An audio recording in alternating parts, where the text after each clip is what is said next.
자, 오늘 말씀의 제목은 세월을 계수하는 지혜, 세월을 계수하는 지혜를 주옵소서. 모세의 그 기도 우리가 오늘 나누도록 하려고 합니다. 먼저 본문을 보겠습니다. 이게 안 넘어가네?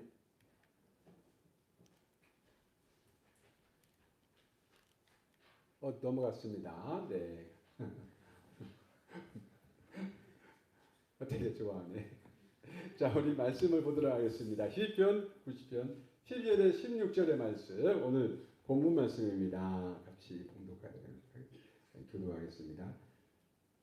우리에게 우리 나의 계수함을 가르치사 지혜로운 마음을 얻게 하소서.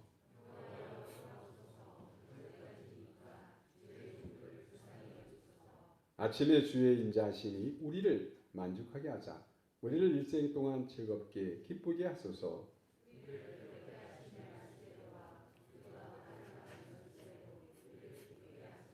주께서 행하신 일을 주의 종들에게 나타내시며 주의 영광을 그들이 자손에게 나타내소서. 아멘. 우리 옆 사람들이랑 사랑의 인사 한번, 예수님 나를 사랑하신 것처럼 나도 당신을 사랑합니다. 한번 다시 한번 인사하겠습니다. 시작. 예수님이 나를 사랑하신 것처럼 나도 당신을 사랑합니다. 네. 네, 감사합니다. 여러분, 오늘 한 해 어떻게 보내셨습니까? 세월이 빨리 지나가기도 하지만 또 변하기도 빨리 변하는 것 같습니다. 그런 세상에 또 우리나라가 이렇게 경제적으로 또 어려움이 많이 있어서 그런 것들로 인한 어려움을 당하시는 분들도 계시고 뭐 그렇습니다. 우리 연초에 나름 또 여러 가지 계획을 세웠는데 얼마나 성취했는지 모르겠고, 저도 나름 계획을 세웠지만 잘된 부분도 있고 또 잘 안 된 부분도 있고 그렇습니다. 대부분 이게 후회함의 연말을 보냅니다. 우리 민준이 정도 고3 외에는 대부분은 그렇게 살지 않나 생각이 듭니다. 이해합니다. 저도 연약해서 원하는 대로 살지 못하고 또 연말 12월을 맞이하면 후회함 가운데 또 하나님 앞에 서 있게 됩니다.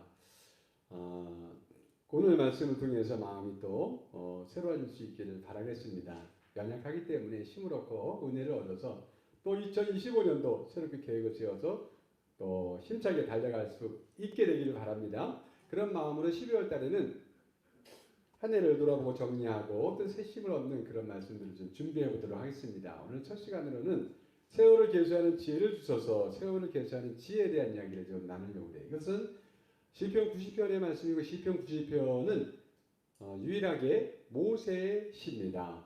사실은 모세의 시라기보다는 모세의 기도가 되겠죠. 언제 썼을까?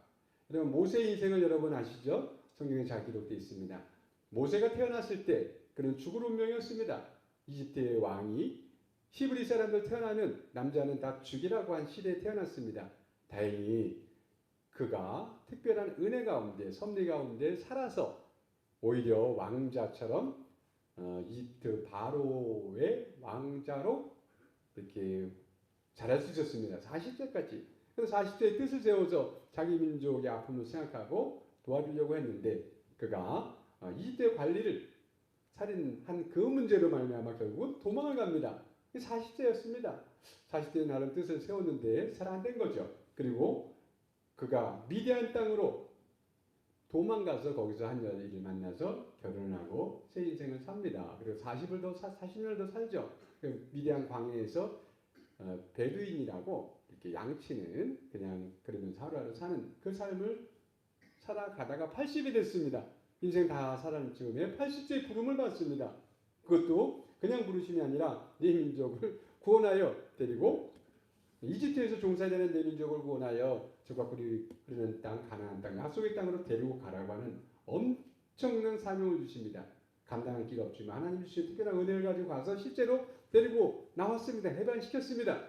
그런데 문제는 그들이 모세처럼 그렇게 믿음이 있지 않았습니다.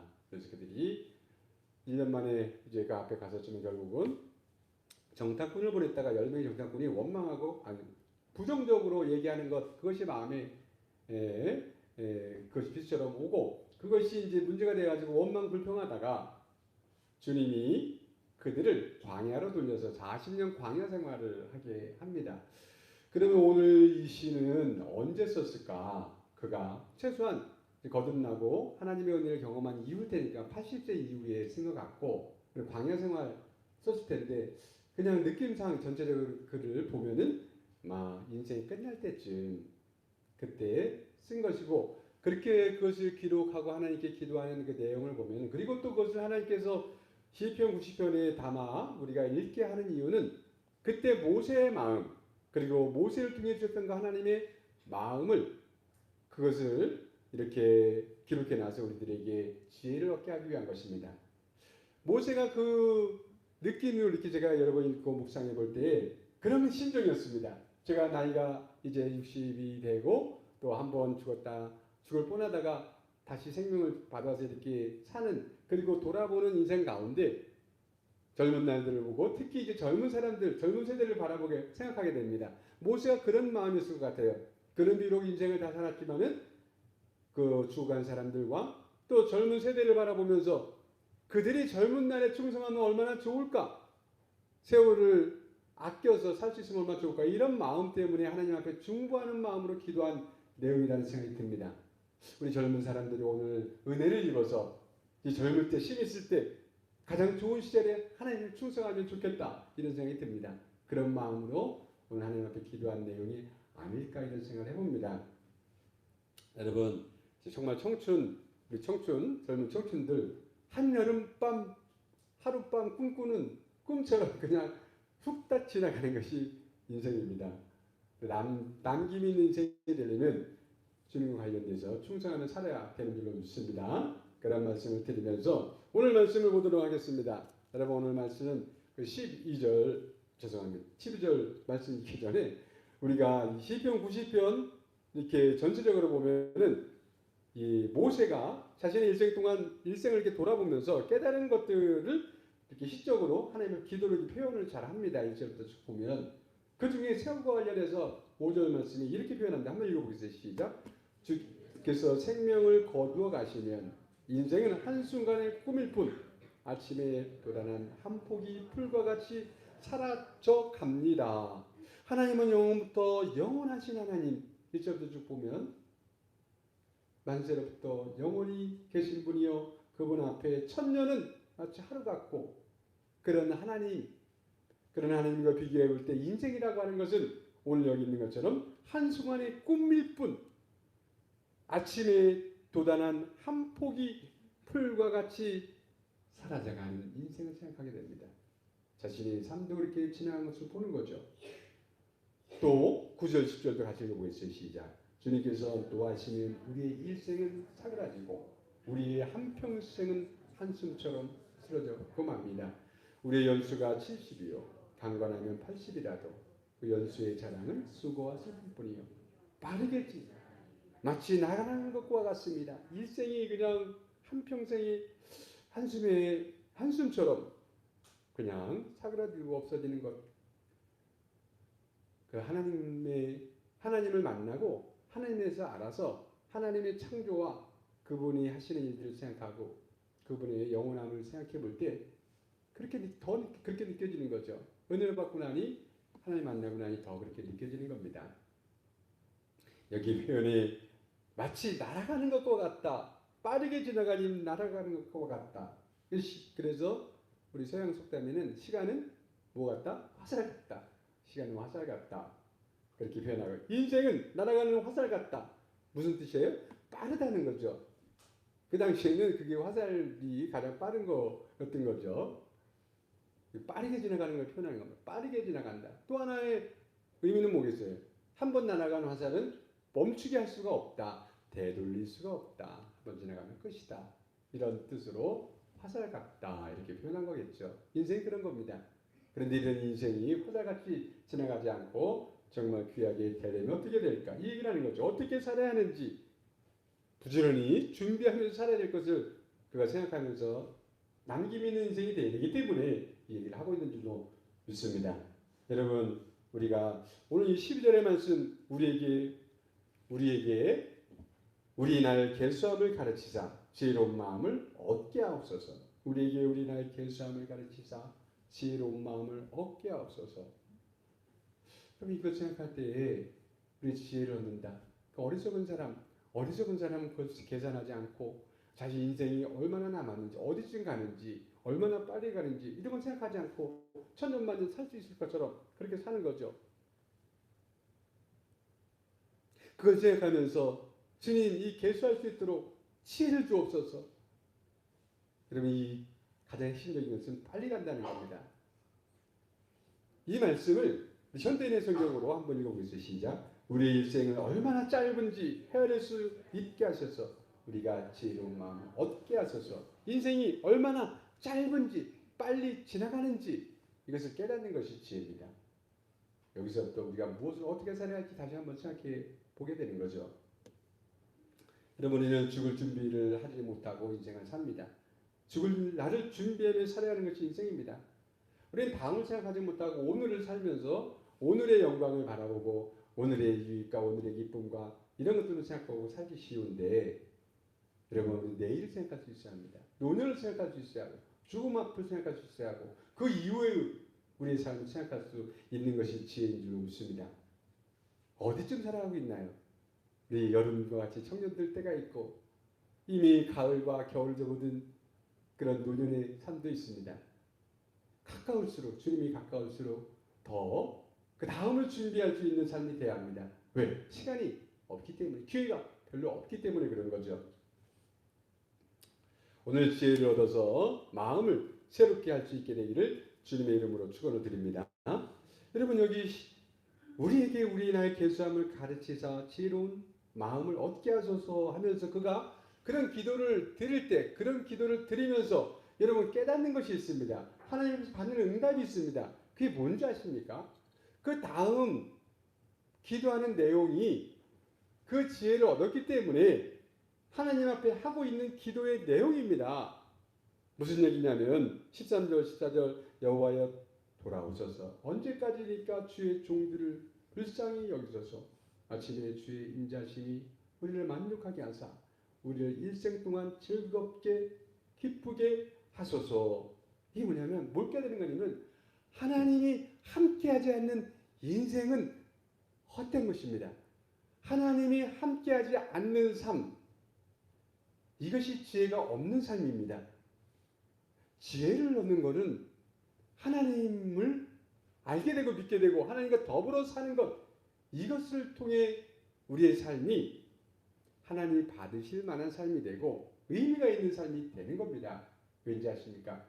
오늘 여기 여호와여 돌아오소서, 언제까지니까 그들이 믿음을 버리고 하나님을 떠난 삶을 그들이 깨달아서 이거 거꾸로 말하고 있는 거죠. 어떻게 말하는 거냐면은 주님, 우리가 잘못 생각했으니 그래서 우리가 회개하오니 이제 주님이 필요하오니 주님의 능력 필요하오니 주님이 도와주셔야 우리가 되오니 오시옵소서. 이런 주님, 우리가 잘못했습니다.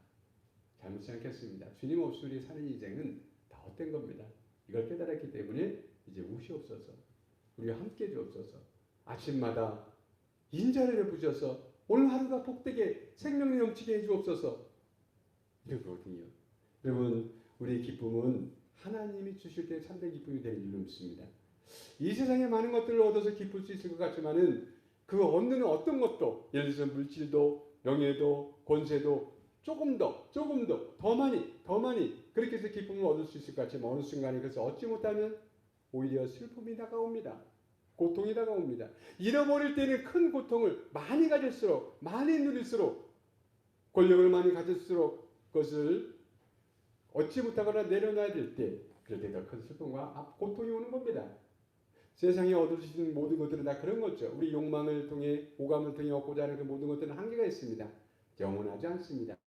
영원한 하나님 안에서 하나님이 주는 참된 기쁨을 얻어야. 그래서 오늘 여기 아침에 주의 인자심이 우리를 만족하게 하사, 우리의 만족은 주님의 인자심, 주님의 사랑, 은혜 안에 있을 때에 우리는 만족할 수 있는 거거든요. 죽음 앞에서 그럴 때 만족할 수 있는 것입니다. 우리의 일생 동안 즐겁고 기쁠려면 아침마다 주님의 인자를 맛보며 사는 삶, 그 안에서 안정감을 느끼고 평안을 느끼고 주님이 예비하신 것을 소망하는 삶, 이럴 때 참된 만족이 있는 줄로 믿습니다. 그것을 깨달았다는 얘기입니다. 여러분, 우리가 바울이 그런 얘기하죠. 세월을 아껴라, 때가 악하니라. 우리 많이 이용하는 말씀이죠.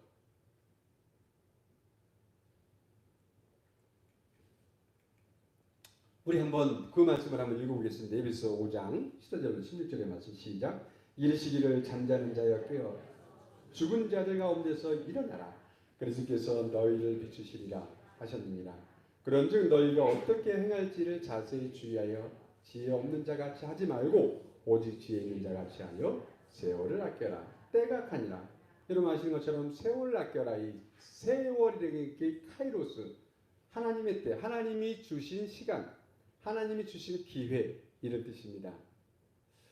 우리가 구원을 받고 나면 예수 그리스도의 구속의 은혜로 구원을 받는 거잖아요. 그러고 나면 우리 새 인생을 갖습니다. 새로운 삶을 갖습니다. 새로운 시간이 주어졌습니다. 이것이 카이로스 세월입니다. 새로운 세월, 의미 있는 세월입니다.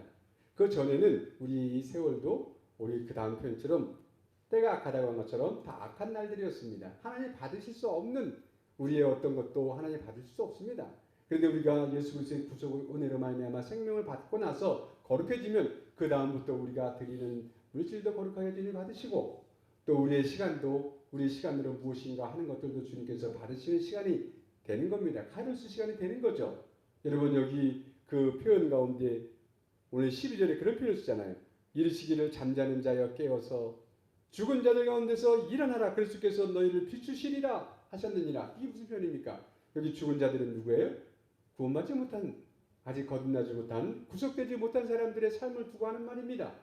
그런데 여기 잠자는 자는 무엇입니까? 이미 그리스도께서 빛을 비춰서 구원의 하나님의 백성이 됐음에도 불구하고 세월을 헛되이 보내고 있는 그런 사람들을 향해서 하는 말입니다.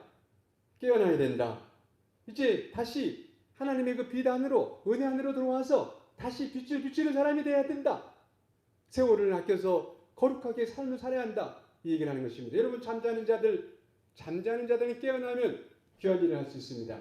죽은 자들은 100명이든 1000명이든 10,000명이든 아무것도 할 수 없습니다. 꿈속에 살긴 해도 이게 현실입니다. 그래서 여러분 하나님께서 우리의 삶을 어떻게 귀하게 생각하냐면 여기 왜 귀하게 여겨야 되냐면은 여러분 우리가 세월을 아껴야 되는 이유는 이 세상에 하나님의 빛과 하나님의 생명과 복과 은혜를 가져올 수 있는 그 사람들은 오직 구속이 돼서 그 사람들이 드리는 시간을 통해서만 가능하기 때문에 그런 겁니다.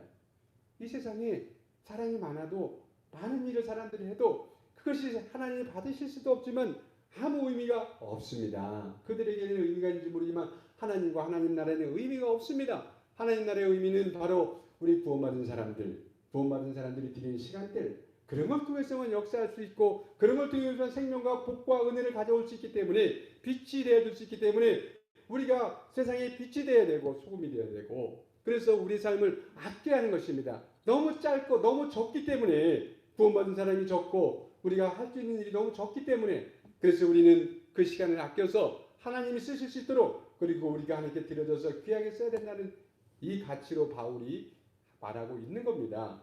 다시 한번 읽어보면 12절 이르시되 잠자는 자여 깨어서 죽은 자들 가운데서 일어나라. 그리스도께서 너희를 비추시리라 하셨느니라. 그런즉 너희가 어떻게 행할지 자세히 주의하여 지혜 없는 자같이 하지 말고 오직 지혜 있는 자같이 하여 세월을 아끼라. 때가 악하니라. 여러분 이 땅에서 우리 욕망을 가지고 우리가 많은 것을 행하지만 하나님 받으실 만한 것이 아니면 무슨 의미가 있겠습니까? 남는 것이 아니고 조국에 주님이 받으셔서 상급으로 갚아줄 것이 아니면 죽는 순간에 무엇이 있겠어요? 제가 목회자니까 목회자 얘기를 하겠습니다. 여러분 제가 옛날부터 30대부터 이렇게 모임이 있었습니다. 10명 모이는 모임에 거기에 제일 나이 먹은 사람이 감독으로 나오고 제가 그 당시에 제일 어린 그 모임에 있을 때 그분이 감독으로 나올 때 선배 같은 분이라 돈을 안 쓰고 감독이 되겠다고 돈을 안 쓰고 감독에 나갔다 떨어졌어요. 그러고 나니까 그 이유를 돈을 안 썼기 때문이라고 원인을 거기에 돌리고 또 두 번째 출마했어요. 그래서 돈을 좀 썼어요. 그래도 떨어졌습니다. 역시 남 탓하다가 세 번째 돈을 왕창 쓰고 됐습니다.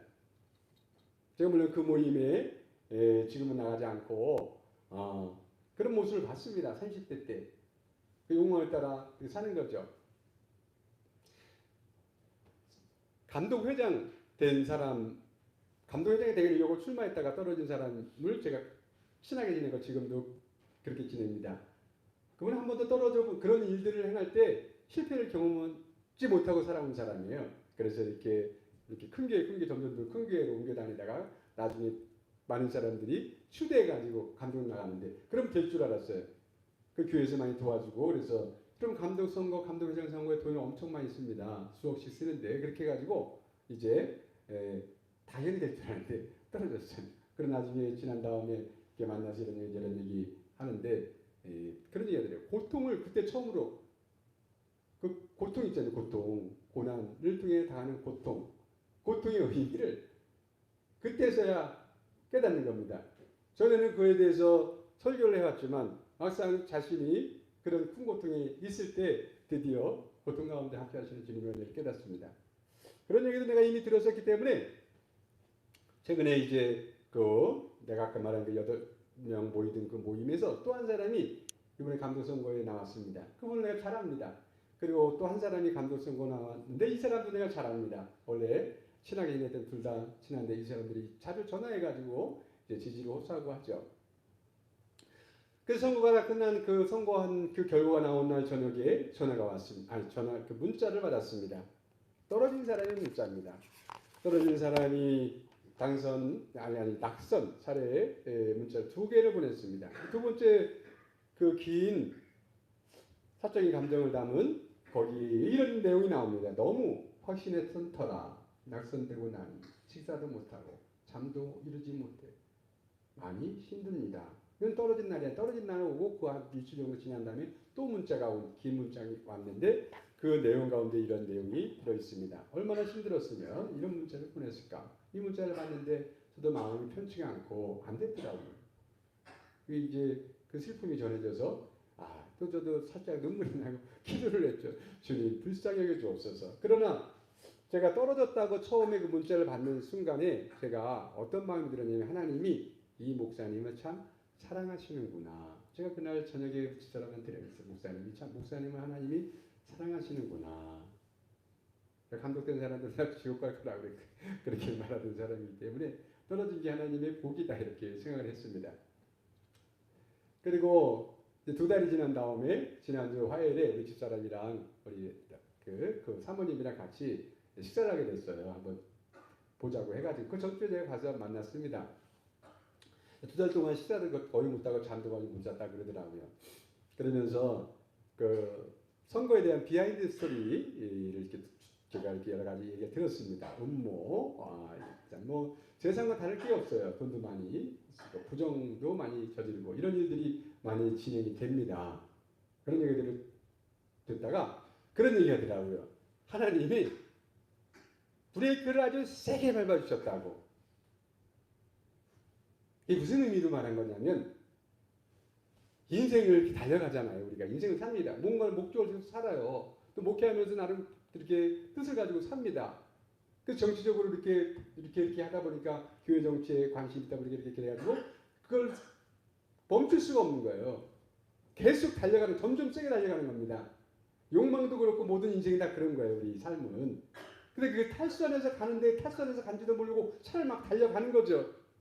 하나님이 멈춰주지 않으면 가다가 멸망의 길로 구렁텅이로 빠질 건데 그 전에 하나님 딱 세게 막아주셔서 살았다는 얘기입니다. 그 얘기가. 실제로 그런 얘기. 그래서 그 이후에 하나님 앞에 기도할 때 하나님 이제 뭘 해 살아야 되는지, 하나님 내가 무슨 일을 해야 되는지 이렇게 기도할 때 기도하고 났더니 드디어 사람들이 보이기 시작했다 그랬습니다. 사람들이 보인다는 거예요. 제 표현으로는 영혼이 보이는 거죠. 그래서 그동안에 이제 선거할 때는 2년 동안 사람들 많이 만나고 그러니까 교회는 뭐 이렇게 하고 다 부목사들 맡기고 이렇게 이제 뭐 그렇게 살다가 병원에 입원한 사람들, 신방 가야 되는 사람들이 하루에 2번씩 2군데서 신방 다니면서 영혼이 보인다는 영혼이 보이기 시작했다는 거예요. 이게 얼마나 비참한, 하나님 부르실 때는 영혼을 구원하고 사랑하고 이것을 위해 부르셨는데 정치에 자기 욕망에 빠져 살 때는 그게 안 보이다가 더 이상 할 수 없는 상황이 됐을 때 모든 것을 더 올 수 없는 상황이 됐을 때 그렇습니다. 그리고 지난 화요일에 만났을 때 그 사람이랑 갔을 때 이런 얘기 저런 얘기 나누면서 그 사모님이 그런 얘기 했습니다. 그때 떨어졌을 때는 가슴이 너무 아팠는데 시간이 지나면서 잘 됐다고 그 떨어지게 하신 것이 은혜라고 이제 믿어진다는 거죠. 어떻게 생각하십니까? 저는 능력도 안 돼서 그런데 관심도 없지만은 간접적으로 그것을 압니다. 그렇게 달려가 봐야 아무 의미가 없다는 것을 간접적으로 그분을 통해서 알고 오늘 여기도 이 기도를 통해서 간접적으로 인생이 그런 거라고 저는 알게 됩니다. 의미 없는 걸 따라가 봐야. 제가 물어봤습니다. 목사님 목회 몇 년 남았어요? 4년 남았다고 합니다. 그래서 제가 목사님 유종의 미를 거둘 수 있는 기회를 하나님이 주셨네요. 이제 4년 동안 이렇게 영혼을 돌보고 그렇게 다음 세대를 세우며 열심히 하다가 은퇴하고 나머지도 이제 깨닫고 새로워진 마음으로 영혼 사랑하고 영혼 구원하기 위해 일평생 살다가 하나님 앞에 가면 복이죠. 떨어지는 게 복입니다. 그 떨어진 것이 기회가 된 거죠. 어떤 기회? 다시 하나님의 시간으로 돌아와서 하나님의 일이 되게 하는 세월을 아껴서 하나님이 주시는 일을 할 수 있게 되는 그런 복을 얻게 된 줄로 믿습니다. 여러분 우리 인생이 그래야 됩니다. 우리 인생은 특히 우리 자녀들과 관련해서도 우리 이런 마음이 있어야 합니다. 이런 기도를 할 수 있어야 합니다. 먼저 아까 빼먹은 이야기 우리 15절에 우리를 괴롭게 하신 날수대로와 우리가 화를 당한 연수대로 우리를 기쁘게 하소서 이런 표현이 나오는데 하나님이 괴롭게 한 게 아니고 자기가 괴로움을 당하는 거예요. 화를 당한 것도 다 믿음이 없어서 화를 당하는 거잖아요. 그런데 믿음을 다시 갖고 회복하면 실제로 여기 표현 그대로 이거에 합당한 사람들이 있습니다. 뭐냐면 대부분의 20세 이후에 광야에서 다 죽어갔습니다. 40년 동안 다 죽었는데 두 사람은 죽지 않았어요. 누구예요? 갈렙과 여호수아입니다. 이들이 믿음을 지켰죠. 믿음을 지킬 뿐만 아니라 그 고난의 연수대로 또 살 뿐만 아니라 보상을 받습니다. 그래서 그들의 그 분깃을 땅을 얻고 또 전쟁의 승리의 기쁨을 얻고 인생의 마지막 아름답게 살죠. 갈렙과 여호수아 그렇게 살았습니다. 여기 오늘 말씀 한번 읽겠습니다. 16절 시작. 주께서 행하신 일을 주의 종들에게 나타내시며 주의 영광을 그들의 자손에게 나타내소서. 저는 이게 정말 그의 마음이 어떤 마음인지를 이렇게 읽혀지는 그런 표현이라고 생각합니다. 여러분 신앙이라고 하는 게 내가 관념적으로 생각해서 내 생각 속에 믿음이 내 생각 속에 있는 게 아닙니다. 주님을 아는 걸 믿음이라고 하잖아요. 모세가 인생을 돌이켜볼 때 그가 40대에도 하나님을 알죠. 그래서 자기의 민족에 대한 좋은 생각을 가졌습니다. 그러나 80세에 만난 하나님은 다른 하나님입니다. 체험적으로 실제로 만나서 살아 역사하시는 나사람과 함께 하셔서 불가능을 가능케 하는 한 민족을 해방시킬 수 있는 그런 하나님을 경험하죠. 오늘 여기 표현에 주께서 행하신 일을 주의 종들에게 나타내시며 삶 속에서 살아계심을 나타내셔서 그 삶을 통해 가지고 그 다음 이야기가 그겁니다. 그리하여 주의 영광을 그의 자손들에게 나타내소서. 여러분 우리가 간접 경험, 믿음이라고 하는 것은 간접 경험으로부터 시작하는데 그 부모의 믿음을 통해 보여주는 모습을 통해 그 자녀는 간접적으로 믿음에 대한 도전과 믿음을 알기 시작하는 겁니다. 그러면서 나중에 결국은 그 영광을 아버지가 경험했던 그 영광을 하나님의 영광을 자신도 경험하는 것입니다. 그런 의미를 담고 주께서 행하신 일을 주의 종들에게 나타내시며 주의 영광을 그들의 자손에게 나타내소서 이렇게 표현하는 겁니다. 사랑하는 성도 여러분, 우리의 삶은, 우리의 시간은 우리의 것이 아니라 하나님이 우리에게 선물로 주셨을 뿐만 아니라 그것을 통해서 우리만을 위한 것이 아니라 우리와 함께하는, 특별히 우리 자녀들, 함께하는 사람들에게 생명과 복을 가져오고 의미를 부여하기 위해 존재하고 있다는 것을 기억해 주시기 바랍니다. 우리가 삶의 여러 가지 계획을 세울 때, 첫 해부터 아니 연초부터 계획을 세울 때 그런 개념을 가지고 세우시기 바랍니다. 나의 삶은 단지 나를 위한 것뿐만이 아니라 하나님을 위해 하나님이 나에게 허락해 주시고 나의 자녀를 위해 또 구원할 사람들을 위해 영혼을 위해 주셨다고 하는 그런 개념 속에서 올 한 해를 잘 마무리하시고 또 기도하는 가운데 지혜를 얻어서 계획을 또 새로 세울 수 있게 되길 주님의 이름으로 소원을 드립니다. 우리 잠깐 기도하도록 합시다. 우리 다 일어서서 모세처럼 우리의 날 결심을 가르쳐 지혜로운 마음을 얻게 하옵소서. 우리 인생이 얼마나 짧은지 헤아릴 수 있게 하셔서 지혜로운 마음을 얻어서 우리가 주님을 위해 또 영적인 것을 위해 죽을 날을 준비하며 그 다음을 생각하며 살게 하옵소서. 오늘이라도 죽을 수 있지만 오늘만 살 것처럼 살지 않게 하시고 우리 미래를 준비하는 우리 인생이 되게 하옵소서.